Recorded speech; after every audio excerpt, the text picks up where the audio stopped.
केसो मेरे दर्द ने आप नहीं समझ सकते। ये सब मेरे बच्चे हैं, ये काल के धोखे में आए हुए हैं, इनको लेने के लिए आया हूँ। अपने बच्चों से माता पिता दूर नहीं हो सकते, इसलिए मैं यहाँ भटक रहा हूँ। मैं रोवत हूँ सृष्टि को, सृष्टि रोवे मोहे, कह कबीर हमारे वियोग को ये समझ नहीं सकता कोई। ये मुझे खोद रहे हैं, ये समर्थ परमात्मा हमने सुख दे, और ये जिनकी पूजाएं कर रहे हैं इन पर दुखों के कहर टूट रहे हैं। और मैं समर्थ हूँ, मैं कहता हूँ मैं भगवान हूँ, ये मुझे भगवान नहीं मान रहे। और मैं कहता हूँ मैं भगवान हूँ, तुम मेरे बच्चे हो। मैं रोवत हूँ सृष्टि को, और ये मुझे ढूंढ रहे हैं, मैं इनको खोज रहा हूँ। तुम मेरे बच्चे हो, और इसने वहां गलती करी थी और साथ करी थी तुमने।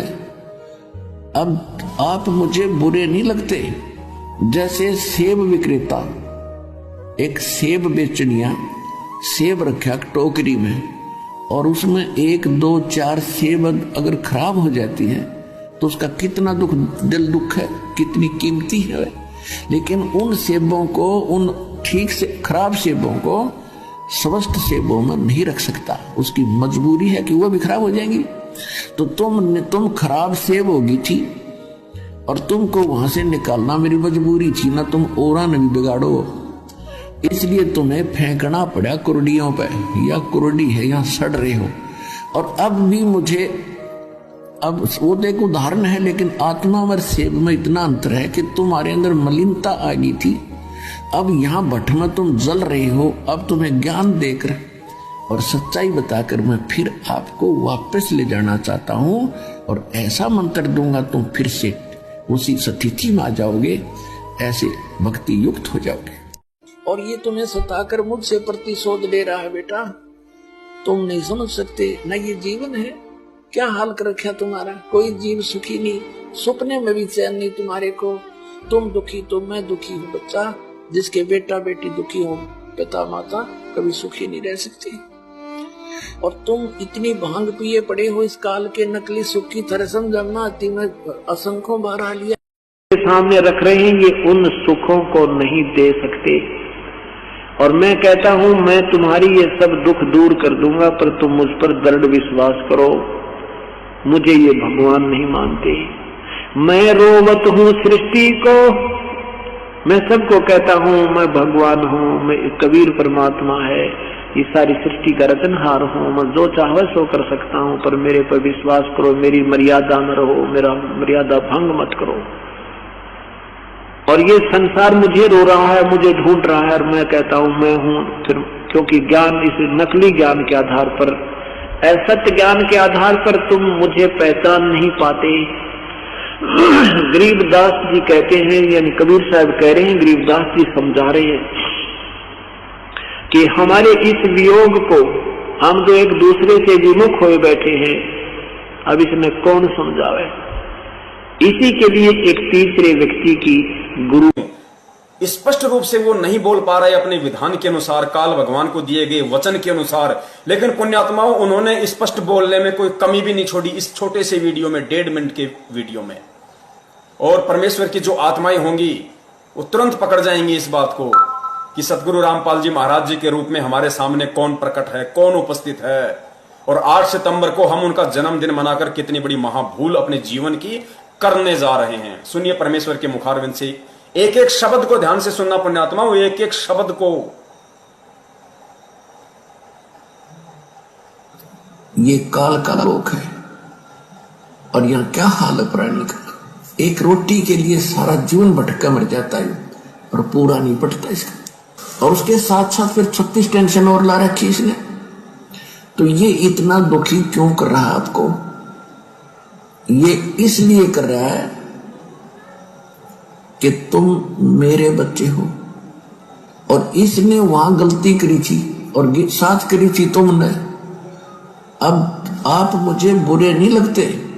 जैसे सेब विक्रेता एक सेब बेचनिया सेब रखा टोकरी में, और उसमें 1 2 4 सेब अगर खराब हो जाती है तो उसका कितना दिल दुख है, कितनी कीमती है। लेकिन उन सेबों को, उन ठीक से खराब सेबों को स्वस्थ सेबों में नहीं रख सकता, उसकी मजबूरी है कि वह भी खराब हो जाएंगी। तो तुम खराब सेब होगी थी, और तुमको वहां से निकालना मेरी मजबूरी थी ना, तुम औरा न भी बिगाड़ो, इसलिए तुम्हें फेंकना पड़ा कुर्डियों पर। या कुर्डी है, यहाँ सड़ रहे हो।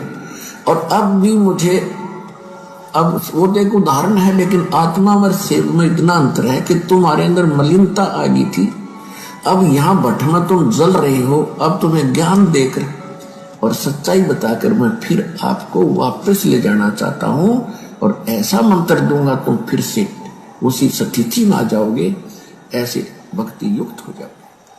पुण्यात्माओं, परम पूज्य परमेश्वर सतगुरु रामपाल जी महाराज जी ने इस छोटे से वीडियो में 3 पॉइंट बोल के सीधे सीधे अपने ऊपर लेकर ये स्पष्ट कर दिया, ये साबित कर दिया कि मैं ही कबीर हूं।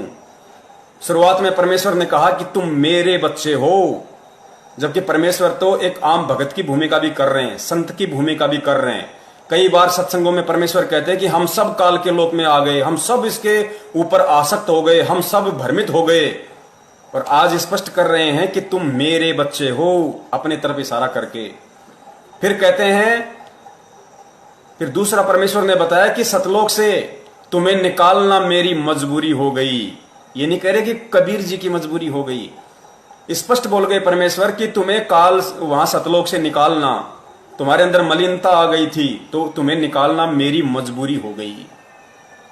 और तीसरी बार कह रहे हैं कि मैं तुम्हें अब वापस लेने के लिए आया हूं। बच्चों, मैं तुम्हें वापस लेने के लिए आया हूं।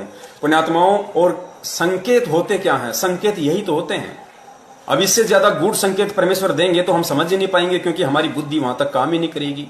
पुण्यात्माओं, हम जीव, और अब तक पिछले जो मैं ज्ञान देख रहा था, तो आज से 600 वर्ष पहले, आज से जब कवि रूप में का वहां धारणक रूप में रहा था, तो वो इन्होंने काल के दूत घुस गए, ये 12 पंथों में, इन्होंने उसमें कुछ परिवर्तन कर दिया अपने हिसाब से। उनको भी भगवान चाहिए, और भगवान ही सरेआम खड़ा, कति आगे खड़ा, और भी ना पहचानोगे, धिक्कार है तुम्हारे ज्ञान और तुम्हारी विवेक को। अपना तुम ईब तो परमात्मा सामने आके खड़ा हो गया कि आई एम गॉड। हाँ, हृदय से रो के पुकार करेगा, रोज नया सुख होगा उसकी आत्मा में, रोज नया, चाहे कैसी बीमारी हो, कैसी ही टेंशन हो। परमात्मा किसे कहते हैं? परमात्मा की खोज क्यों करते थे? राजा लोग भी ढूंढा करते, भगवान मिल जाए और सुख हो मुझे। वो ऐसे करता ही करता है। तो वो परमात्मा ईम मिला आपने इस सतलोक आश्रम वाला जिला हिसार हरियाणा में। नाराज हो जाएगा, श्राद्धन मना करे, देवी देवता की पूजा मना करे, सारे विरोधी हो जाएंगे, बेशक हो जाओ। ये तुम्हारा नीम हकीम जो केवल जो सोचा ये नाराज ना होनी चाहिए थे, बेशक इनका नाश हो जाओ। नाश है सर्जन, एक बार दर्द होगा लेकिन सदा का सुख हो जाएगा पूरी मानव समाज को, और इसको करके छोड़ दूंगा।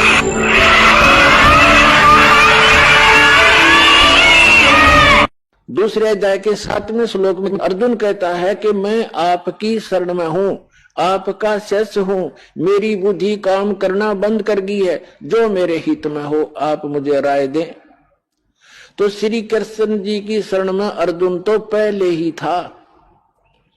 अब ये कहो कि सर्वधर्मान परित्यज्य एकम शरणम व्रज, व्रज का अर्थ जाना होता, आना नहीं। जैसे इंग्लिश वर्ड गो है, गो का अर्थ कम नहीं हो सकता, आना नहीं हो सकता।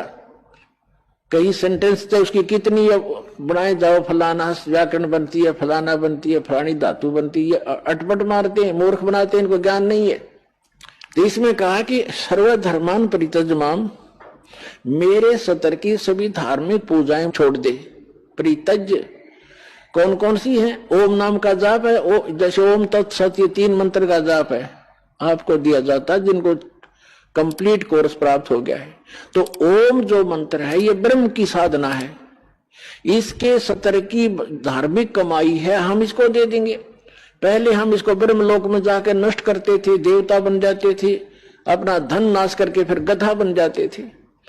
तो अब हमें ज्ञान हो गया, हम इसका कोई प्रतिफल नहीं लेंगे, अपनी पूंजी नाश नहीं करेंगे, हमारे ऊपर इसका ऋण है, क्योंकि ये पृथ्वी इसने तप करके प्राप्त कर रखी है और हम इसमें बेमतलब आ गए। अब इसने हमें मजदूर बना लिया कि यहां कमाओ और खाओ और मेरा टैक्स दो, हमें मजदूर बना रखा, बंधक। तो अब परमात्मा आए हैं हमें छुड़वाने के लिए, विधि बताई कि इसका टैक्स दो, मैं तुम्हारा अकाउंट कराऊंगा और इसका तो ये मजदूरी करो, इससे पीछा छुड़ाओ, चलो सतलोक में जहां से तुम आए हो, जहां कभी दुख नहीं होता।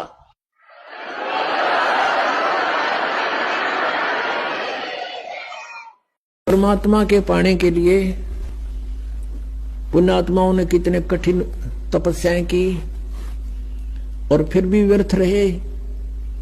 और आपको तो थोड़ी सी देर सिर्फ बैठकर सत्संग सुनना है और वो भी कितनी सुविधा में।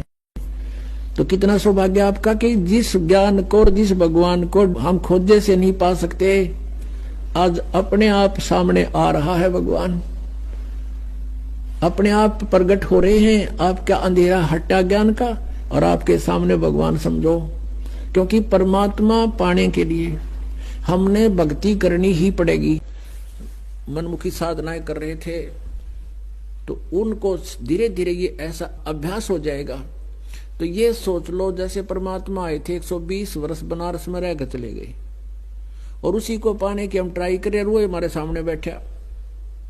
यदि हम उस दिन जब वो मालिक आए थे हम उनको भगवान मानकर स्वीकार कर लेते तो हमारे अंदर खरपतवार पैदा नहीं होते, बकवाद नहीं आती और ना हम किसी की सुनते। जो परमात्मा से दूर कर दिए उस समय हमारे कोई नकली अज्ञानी गुरुओं ने और बता दिया कबीर तो अशिक्षित है, ये क्या जाने वेद और शास्त्रों को, ये संस्कृत भाषा नहीं जानता है, ये सब झूठ बोलता है। तो हमने यह मान ली इस बात को कि गुरु जी जो है कबीर साहब अशिक्षित हैं और ये वेदों और गीता जी आदि को नहीं समझ सकते। मैं आकर के लहर तारा तालाब वाराणसी अर्थात काशी के अंदर एक बालक रूप बनाकर एक कमल के फूल के ऊपर विराजमान हुए थे।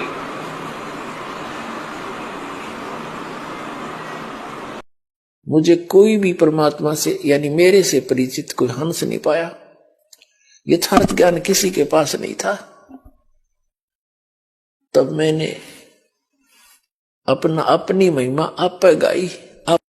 मैं जब यहाँ आया ना मुझे कोई भी सत भक्ति मार्ग पर प्राणी नहीं पाया भाई, जिससे मैं लोग अपनी उआ बाई कहे और मैं बताऊं साथी मुझे मारने को दौड़े।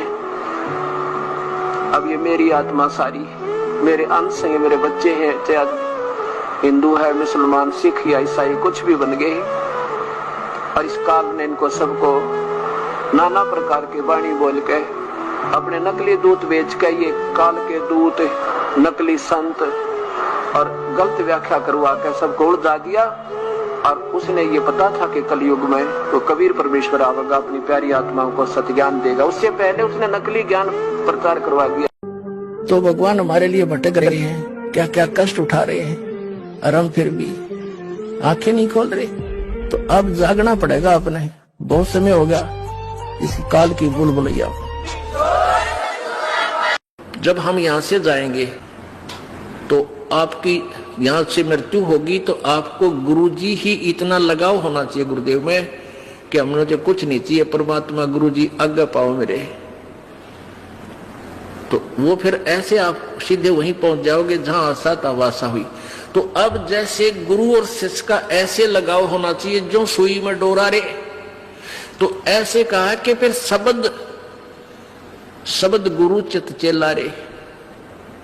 जो मंत्र गुरु जी ने आपको दे दिया वो तो तेरा शब्द, और इस चित्त ने, इस मन ने उस शब्द जो मंत्र दे रखा उसका चेला बना दे।